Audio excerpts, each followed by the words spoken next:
Here it is, 3-day fix.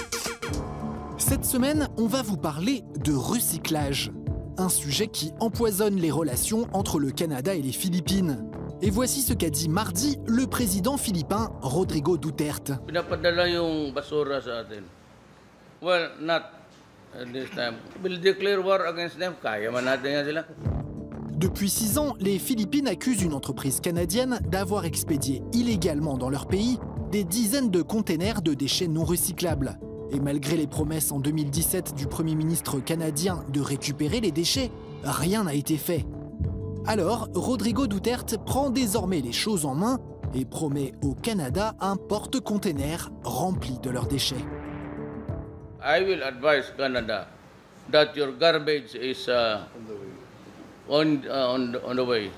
Prepare a grand reception. Eat it if you want to. Ce n'est pas pour rien que Rodrigo Duterte est surnommé le Trump philippin. Au Paraguay, c'est la classe politique qui est recyclée.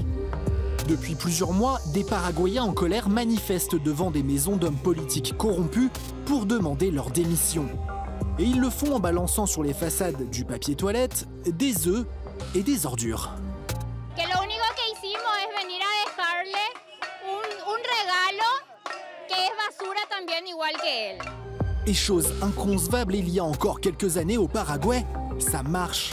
Des députés corrompus ont démissionné face à la pression populaire, de quoi encourager ces citoyens recycleurs. Pour finir, parlons de l'ultime recyclage. Faire de son corps du compost après sa mort. L'État de Washington va autoriser en 2020 le recyclage du corps des défunts.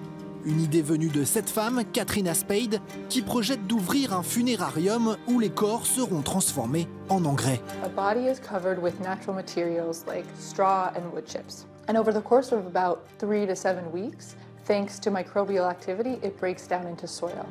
Dans le reportage, cette femme explique que elle et ses proches sont séduits par cette solution. Et voici ce que lui a dit son frère. He said, "Oh, great! You can plant tomatoes in me." On lui souhaite tout de même de faire pousser des tomates le plus tard possible.